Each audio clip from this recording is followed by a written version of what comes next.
Bismillahirrahmanirrahim. Perkenalkan, nama saya Ani Nikmah dari UPTD SDN Cipayung 01. Saya CGP kelas A 65 angkatan 10 Provinsi Banten.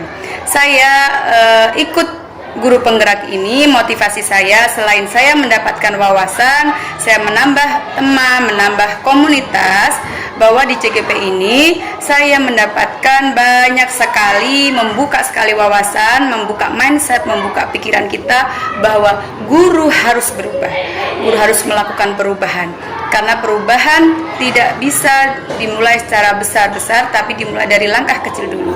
Langkah kecil dari dunia pendidikan, tentunya guru mempunyai peran yang sangat besar untuk melakukan perubahan. Oleh sebab itu, saya mengajak guru seluruh Indonesia untuk mengikuti program guru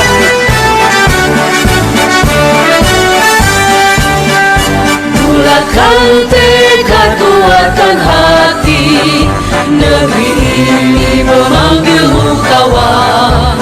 Belajar, bergerak, berbagi untuk negeri. Guru penggerak, majukan pendidikan.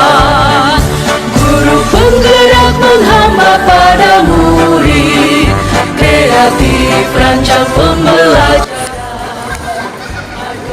Potensi tujuan dan prestasi.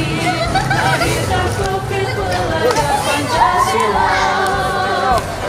Belajar, bergerak, berbagi untuk negeri. Kita menjalin kolaborasi. Belajar, bergerak, berbagi untuk negeri. Terlibat di pada hidup pertiwi.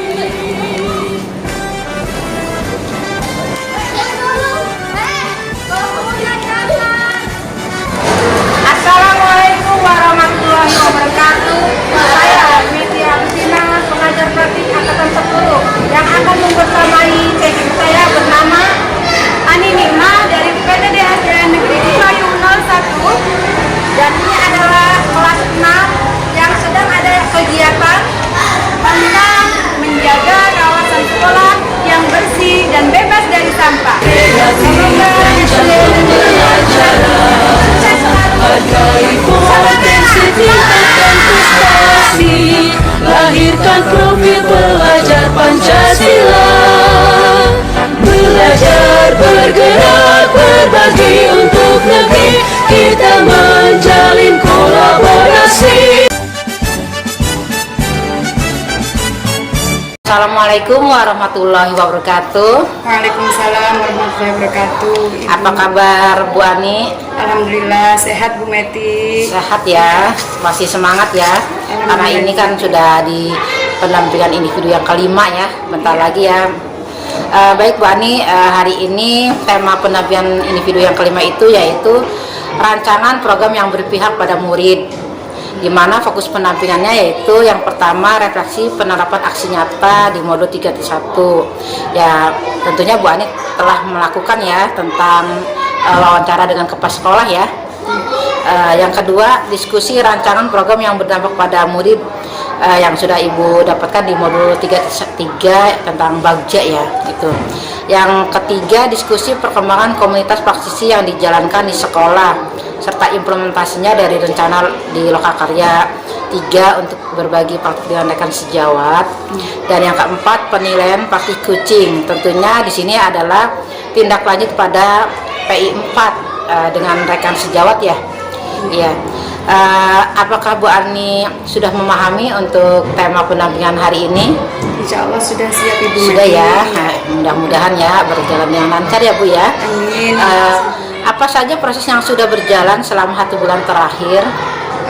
Di 1 bulan terakhir di LMS ya tentunya Ibu Meti, saya sudah belajar di modul 3.1 yakni tentang pengambilan keputusan berdasarkan nilai-nilai kebajikan, bahwa di mana dalam seorang pemimpin pembelajaran, tentunya seorang guru, ketika kita mengalami sebuah permasalahan, kita harus berfokus pada 3 prinsip, 4 paradigma dan 9 langkah dalam pengambilan keputusan.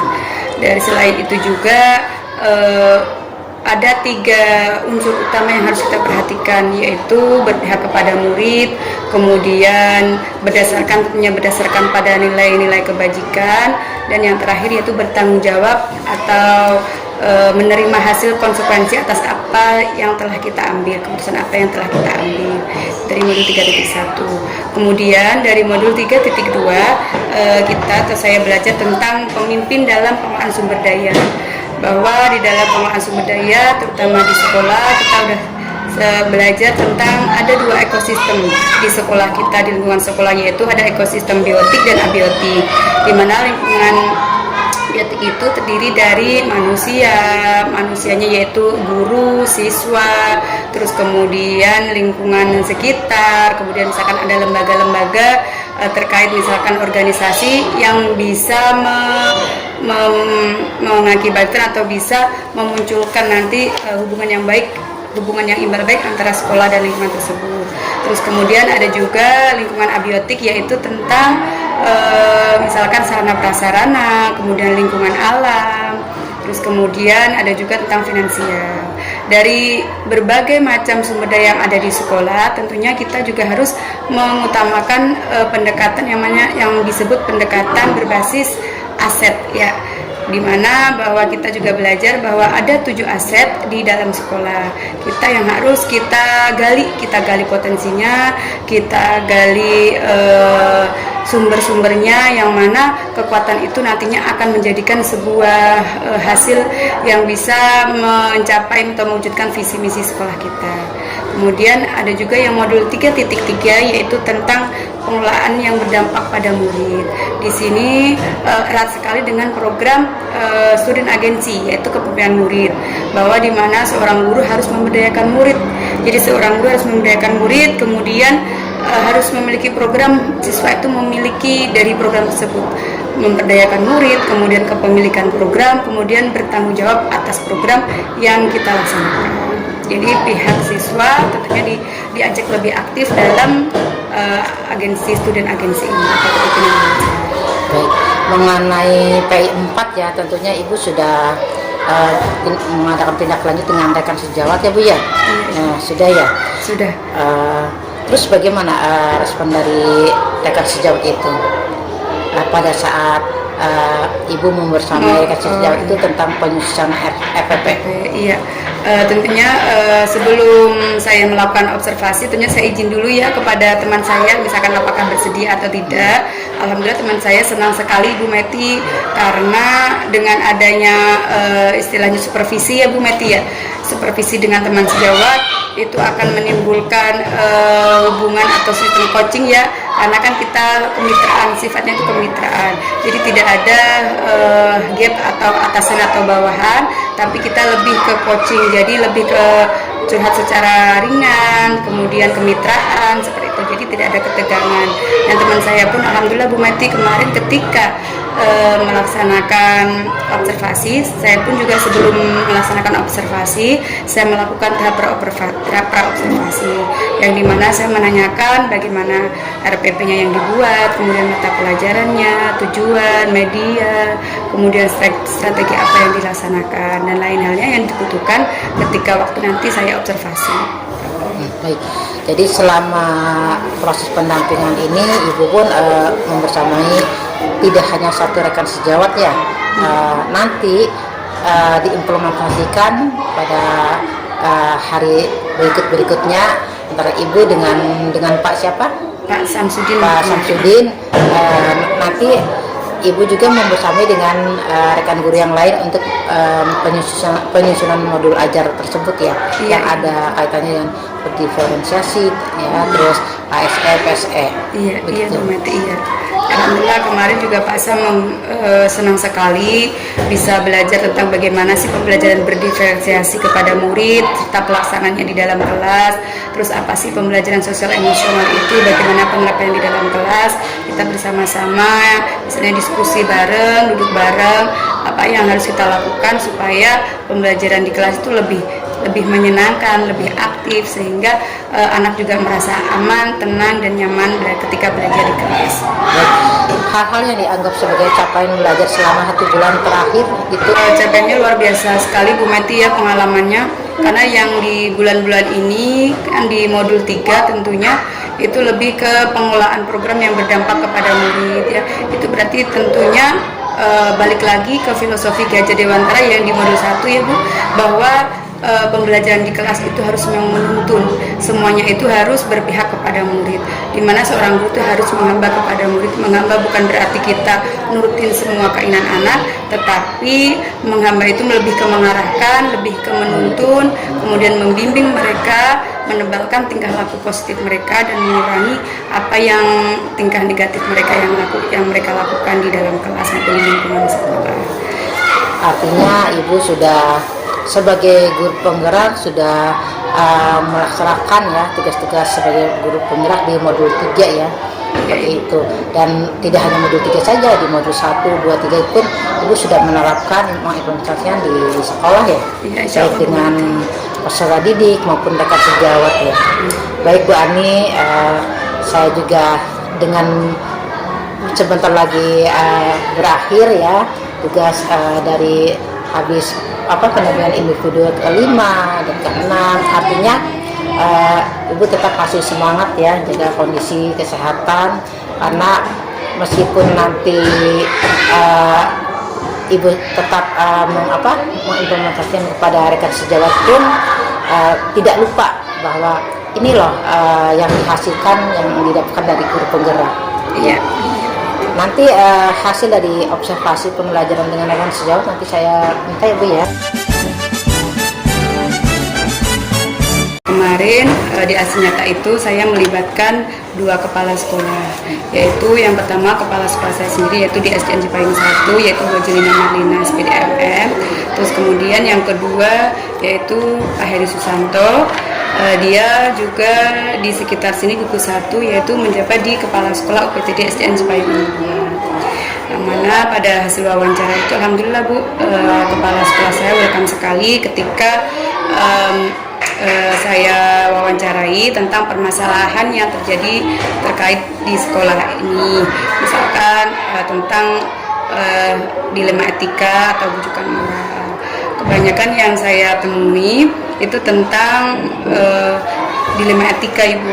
Jadi misalkan ada kasus, misalkan guru yang kebanyakan izin, ini terutama ini ada teman rekan sejawat, ini terutama itu ada yang anaknya itu harus rutin kontrol di rumah sakit seperti itu.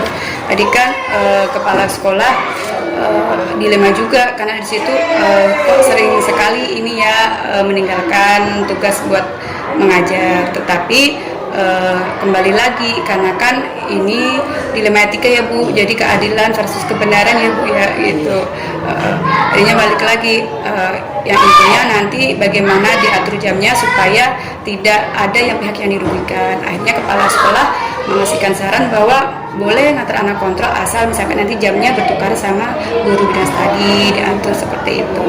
Jadi paling nggak permasalahan itu dapat diselesaikan dengan baik dan lancar tanpa ada pihak yang dirugikan.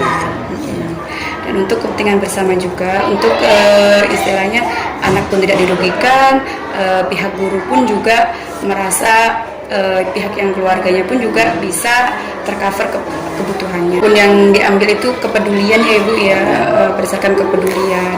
Karena lingkungan di Cipayung ini kebanyakan mayoritas itu menengah ke bawah Ibu Meti. Jadi kalau dilihat mata pencarian umumnya itu biasanya tidak jauh dari pedagang sama kuli bangunan seperti itu. Jadi untuk pendapatan pun mereka minim. Jadi intinya di awal tahun ajaran kepala sekolah bisa menyarankan untuk menabung supaya nantinya apapun ada kegiatan di sekolah, anak bisa ikut dengan uang tabungan mereka sendiri. Kemarin yang saya diskusikan juga kepada teman-teman di ruang kolaborasi ya Bu, saya mengambil kasus sering tidak masuk sekolah karena menunggu ibunya yang sedang sakit, dan itu pun benar-benar saya sebelum menjudge bahwa anak itu kok tidak masuk kenapa, jadi saya identifikasi permasalahannya dulu, saya identifikasi kemudian nilai-nilai apa yang mendekati dari kasus itu, kemudian siapa saja yang terlibat ya. Jadi saya juga sebagian juga saya sudah menerapkan 9 langkah dalam pengambilan keputusan pada saat kasus itu atau dilema itu. Saya tentunya tidak lepas dari saran ataupun masukan kepala sekolah bahwa di balik dia tidak masuk, ternyata dia harus mendampingi ibunya yang sedang sakit seperti itu.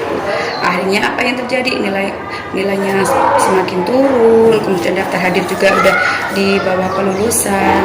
Tapi karena kita belas kasihan ya Bu ya, dia tidak masuk bukan karena alasan main atau seperti apa, tapi karena dia untuk menjaga orang tua.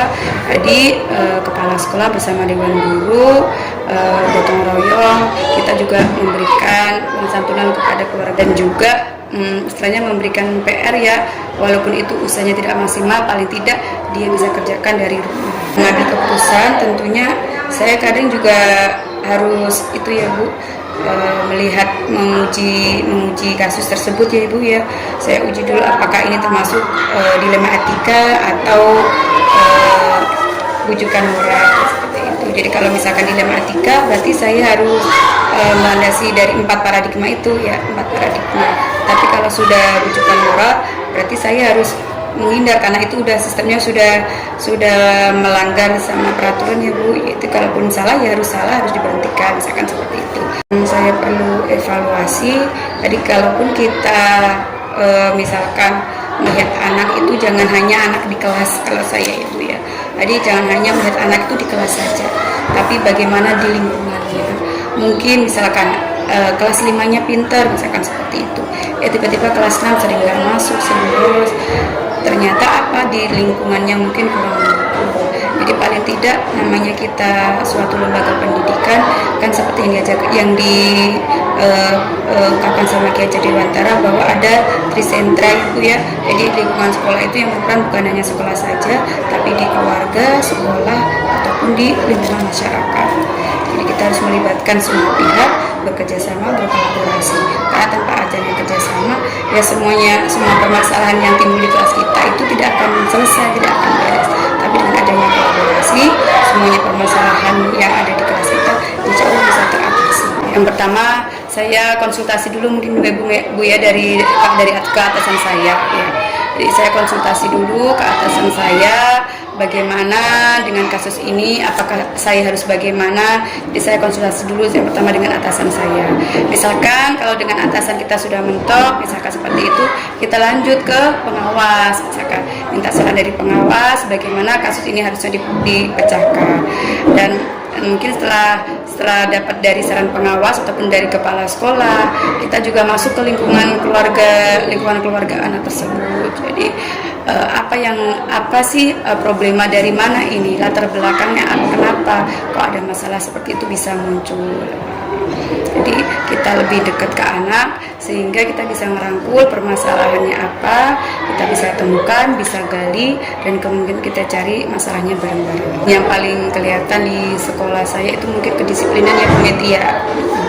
Jadi di dilema etika itu kadang disiplinan. Di satu lain mungkin kalau yang kayak misalkan seragam, harusnya misalkan kepala sekolah sudah menentukan pakai ini ya, walaupun itu bukan aturan dari pusat ya, tapi hanya kebijakan dari sekolah kami. Misalkan banyak yang 1-2 yang tidak mematuhi seperti itu, walaupun itu istilahnya bukan lebih ke disiplinan hukum ya Bu, tapi lebih ke kebenaran versus keadilan ya Bu.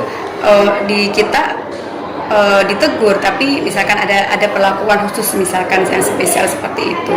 Jadi palingnya mungkin nanti kepala sekolah lebih bijak, lebih secara umum lebih negur supaya nanti semuanya tidak ikut ke yang seperti ini. Ada beberapa poin yang sudah masuk di 9 langkah walaupun belum semua ya Ibu Mati ya.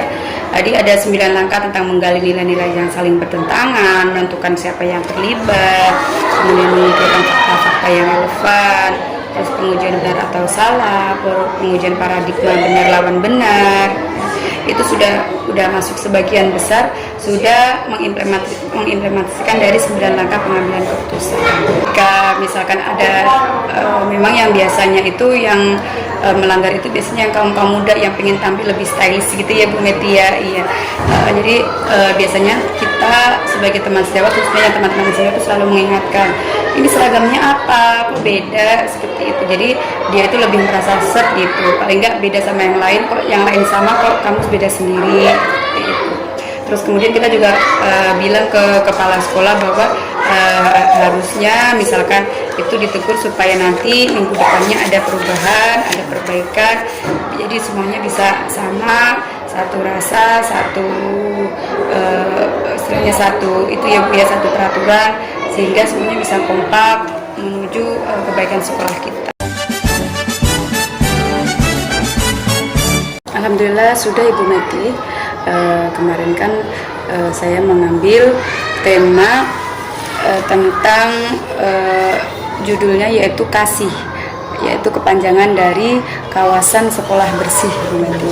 Di kasih itu merupakan itu ya Bu, singkatan dari kawasan sekolah bersih, di mana dari program itu saya membuat sebuah prakarsa perubahan bahwa tentang meningkatkan kesadaran anak untuk tanggung jawab dalam menjaga kawasan sekolah supaya tetap bersih dan bebas dari sampah.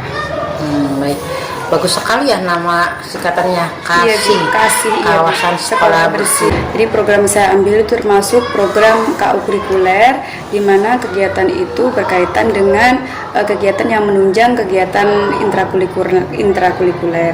Jadi kegiatan itu untuk melatih karakteristik atau budaya positif siswa, untuk bagaimana melakukan pembiasaan Bu Meti.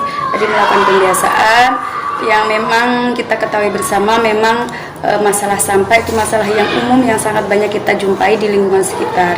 Jadi saya ingin bahwa siswa kita nanti meningkatkan rasa peduli kita, meningkatkan kesadarannya untuk peduli terhadap lingkungan, menjaga kawasan sekolah bersih yang nantinya akan berimbas di lingkungan sekitar mereka. Saat Ibu membuat rancangan program tersebut menggunakan alur bagia. Oh iya Ibu Meti, tentunya ketika saya melaksanakan program tersebut, saya melakukan pendekatan inquiry apresiatif, di mana pendekatan itu pendekatan yang tentunya berbasis potensi ya, yang baik, kemudian berdasarkan alur bagja. Di alur bagja itu B-nya yaitu buat pertanyaan, dibuat pertanyaan mengapa kita harus peduli dan bagaimana cara melatih kawasan sekolah supaya tetap bersih, menjaga kebersihan.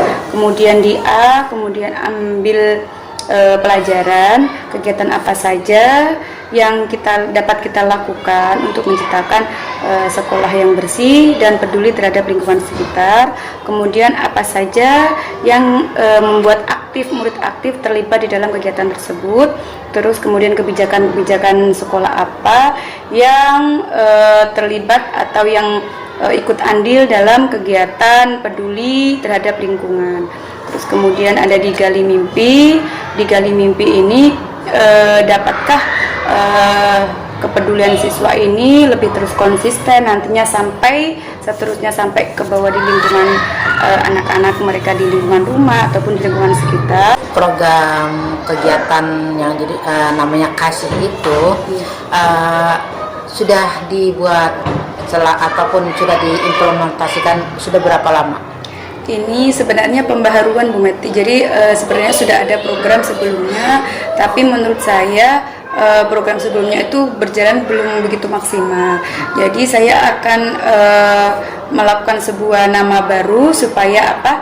Supaya nanti anak lebih bersemangat ya Bu ya, untuk memberikan semangat ke anak juga. Saya membuat program kasih, yaitu kawasan sekolah bersih. Jadi untuk program ini saya fokusnya lebih ke student agency, sesuai dengan modul yang 3.3 yang telah kita pelajari. Untuk semuanya alhamdulillah mencapai apa yang telah direncanakan. Yang pertama itu izin kepala sekolah ya Bu Meti, karena program ini kan harus minta izin dulu selaku kepala sekolah yang memangku jabatan tertinggi di sekolah kita. Kemudian sosialisasi juga ke teman sejawat, karena namanya lingkungan sekolah itu kan mencakup semuanya, jadi mencakup semua warga sekolah. Kemudian yang ketiga, kerjasama dari berbagai pihak. Jadi ada anak, kemudian wali murid, terus kemudian lingkungan sekitar, dari kantin, dan seperti itu kita harus ajak kolaborasi, kita kampanyekan untuk kawasan sekolah bersih. Jadi misalkan anak-anak dari tiap hari harus membawa botol dan kotak makan, supaya paling tidak walaupun misalkan ada sampah, paling tidak menekan sampah yang ada di sekolah kita, sehingga volumenya berkurang. Betul sekali. Tantangannya mah luar biasa ya. Jadi sama dengan konsistennya itu Bu Meti. Tapi alhamdulillah karena saya belajar di modul 3.3 yang kemarin, saya udah mulai berpikir ternyata mungkin yang program-program sebelumnya kurang berhasil itu karena saya kurang melibatkan anak di dalamnya. Jadi kurang adanya student agency, kepemimpinan murid.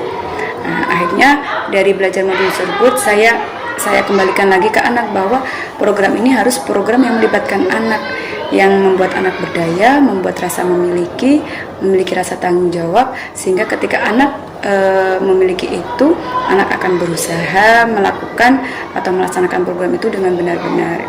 Jadi anak dilibatkan aktif. Jadi misalkan kalaupun ada anak yang misalkan melanggar atau menyimpang dari kesepakatan yang kita buat, nanti anak sendiri pun yang nanti ikut mencatat dan melaporkannya. Jadi bukan guru lagi yang mengawasi, tapi temannya mereka sendiri.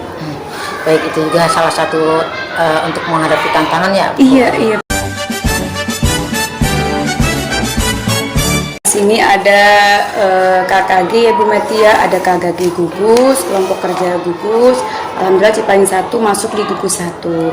Nah, kemudian untuk di PMM-nya saya juga mendaftarkan Kombel Komunitas Belajar SDN Cipayung 1. Untuk kegiatan ini misalkan di Gugus pun, misalkan seperti kemarin ada kegiatan tentang pembuatan e-kinerja. Jadi itu ada kerjasama antara guru di SD sini dengan guru-guru yang lain untuk bagaimana cara mengisi e-kinerja di PMM.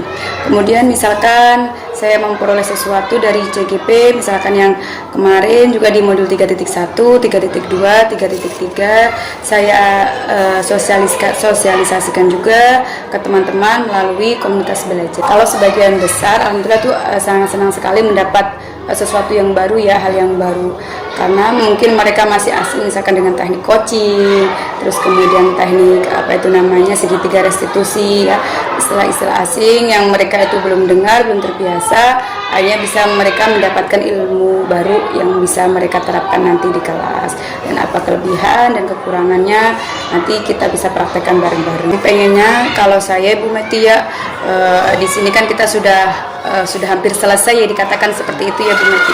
Sudah hampir 100% ya kita belajar di PGP ini dari mulai bulan Maret sampai di September ini ya, udah berapa bulan berjalan ya Bu Meti. Udah luar biasa banyak ilmu yang saya ambil, yang saya peroleh. Selain saya dapat ilmu, saya juga menambah banyak komunitas juga. Nah, selain itu saya merasa bahwa ketika saya ikut guru penggerak ini, saya bukan menjadi guru yang terhebat. Saya malah merasa bahwa saya itu kurang banyak ya gitu.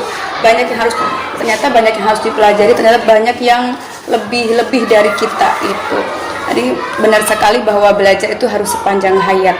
Jadi intinya kalaupun kita selesai di PGP ini, kita harus tetap belajar, entah itu dimanapun, kapanpun kita berada, dengan siapapun tentunya kita harus tetap belajar, karena guru itu harus belajar sepanjang. Yang pertama pasti kalau kita sebagai seorang guru, tentunya kita minta izin dulu ya Ibu ya Bu Meti sama pengawas, sama kepala sekolah yang mempunyai kebijakan. Terus kemudian yang kedua, teman-teman sejawat kita tentunya kalau tidak ada yang diajak kolaborasi, tentunya kita juga mau menyampaikan ke siapapun juga susah.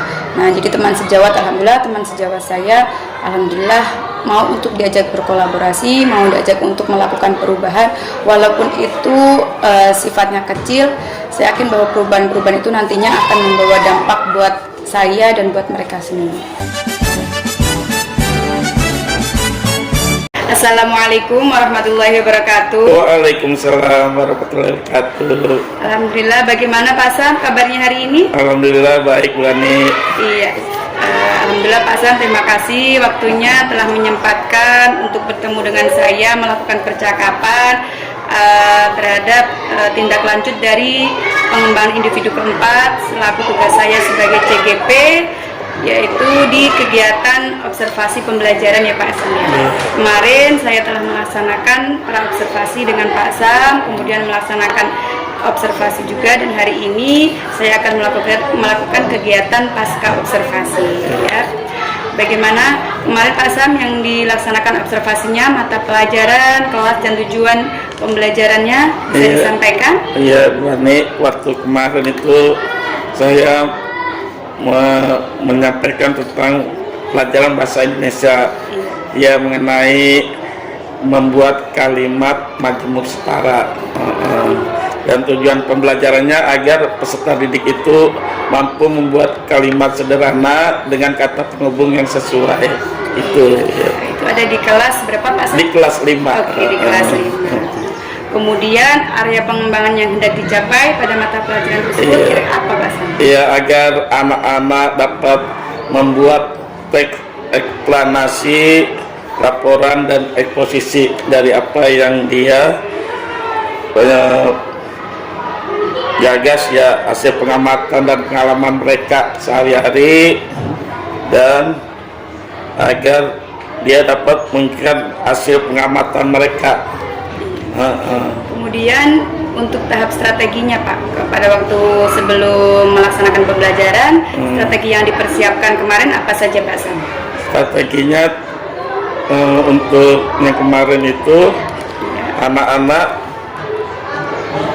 mengenai ini ya, strategi membuat kelompok gitu ya, terus membuat kalimat dari teks ini, apa namanya, kartu kalimat itu ya, terus juga menyiapkan infokus dan komputer itu. Jadi medianya disiapkan dengan baik ya Pak Sam. Kemudian Pak Sam tadi juga menjelaskan membagi skala kelompok yang mana itu sesuai dengan kebutuhan belajar mereka di kelas nantinya ya Pak Sam ya. Terus kemudian Pak Sam, setelah melaksanakan observasi kemarin, melaksanakan pembelajaran kemarin, bagaimana perasaan Pak Sam? Ya, alhamdulillah puas itu ya, tapi ya tentunya saya masih merasa ada kurangnya gitu ya, dari segi antusias anak-anak dalam mengembangkan atau memberikan tanggapan atas apa yang kami sampaikan gitu ya. Berarti apa dari Pak Sam sendiri, apa yang kira-kira yang masih perlu dikembangkan untuk dari proses pembelajaran kemarin? Kompetensi emosional mereka, jadi bagaimana mereka dapat menyampaikan gagasan idenya secara langsung gitu ya kepada lawan bicara mereka gitu. Jadi sesuatu supaya lebih aktif. Kemudian metode yang dipakai atau yang digunakan ketika pembelajaran kemarin apa Pak Sam? Saya pakai kemarin metode ceramah, metode kelompok itu, sama penugasan. Dan tanya jawab juga. Iya, dan tanya jawab. Iya. Kemudian rencana tindak lanjut Pak Sam tentang pembelajaran di kelas itu bagaimana nanti? Karena sudah melaksanakan pembelajaran. Betul. Terus apakah ada rencana tindak lanjut tentang pembelajaran yang kita laksanakan kemarin? Iya, benar. Jadi kami akan lebih memperbaiki bagaimana agar anak-anak lebih antusias, lebih dapat mengutarakan gagasannya dengan mengubah strategi mungkin ya di RPP atau itunya ya, karena pembelajaran itu tersebut itu kami cari baik dari segi kontennya, dari hasilnya maupun dari prosesnya itu sendiri itu ya. Sekali. Jadi nanti mungkin dari itu ya Pak ya, Asam nanti bisa merubah misalkan dari metodenya ya Pak, strateginya, kemudian nanti misalkan dari medianya juga ya Pak Asam ya. lebih dimodifikasi seperti itu Iya. supaya nanti siswanya lebih aktif dan antusias gitu ya. Benar, Pak? benar. Kemudian Pak Sam, kemarin kan saya memantau juga melihat juga bahwa pada saat pembelajaran di kelas kemarin Pak Sam itu juga melaksanakan pembelajaran berdiferensiasi. Iya, betul. Kemudian pembelajaran sosial emosional. Iya. Itu bagaimana menurut Pak Sam? Apakah sudah terlaksana dengan baik atau bagaimana saat pembelajaran kemarin?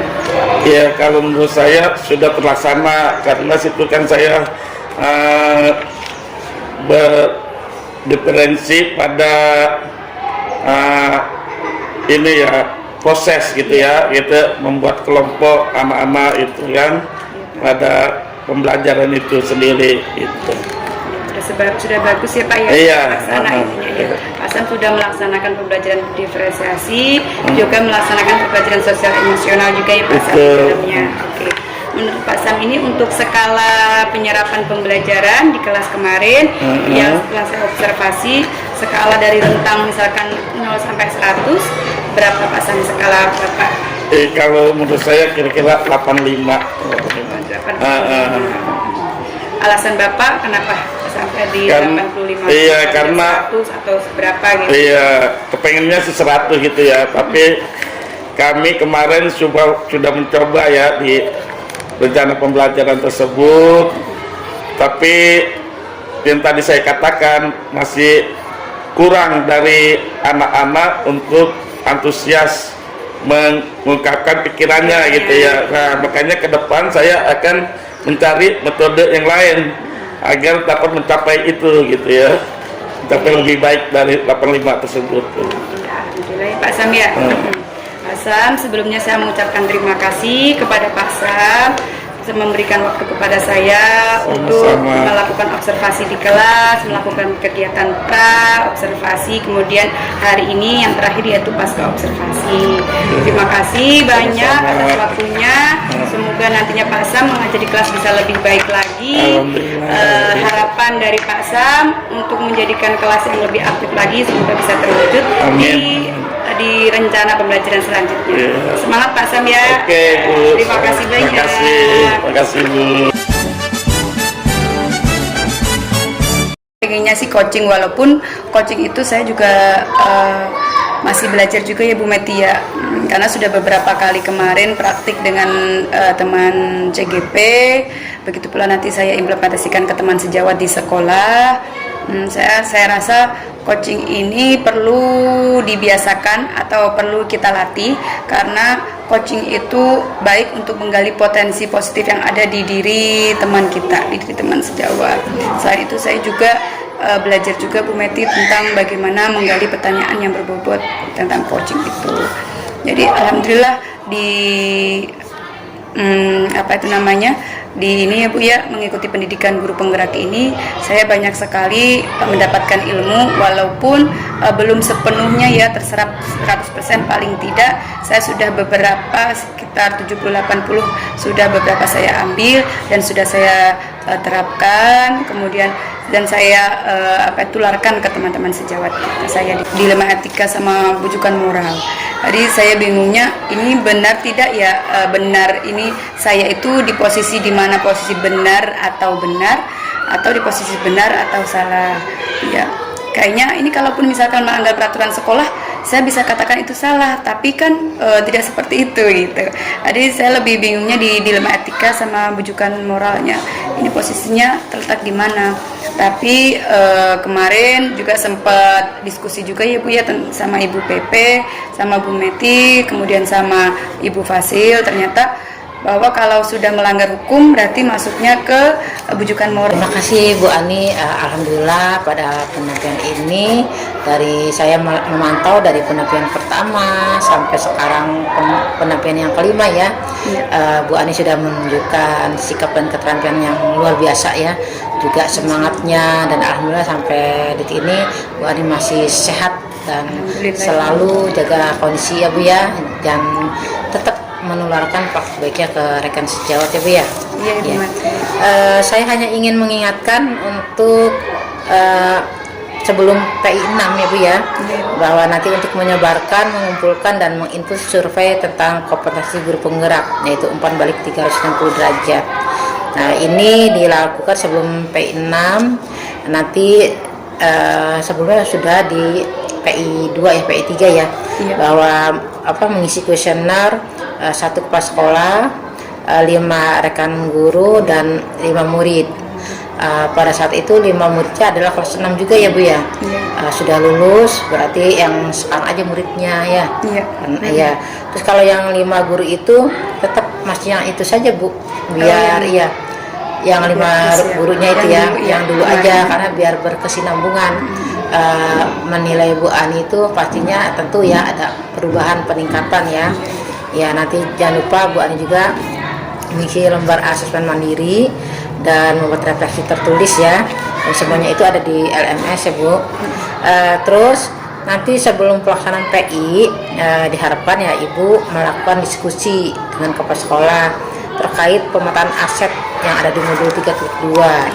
Jadi nanti Ibu setelah diskusi dengan kepala sekolah menentukan jadwal kapan yang akan melaksanakannya, karena nanti akan mengundang aktor ya, diantaranya kan adanya kepala sekolah, rekan guru, adanya murid, adanya orang tua ataupun tokoh-tokoh setempat, misalkan RT, RW atau mungkin pengawas bisa ya yang terlibat dalam diskusi tersebut.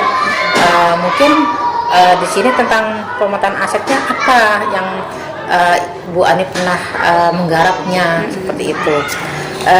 Terus jangan lupa nanti membuat notulen hasil diskusi ya.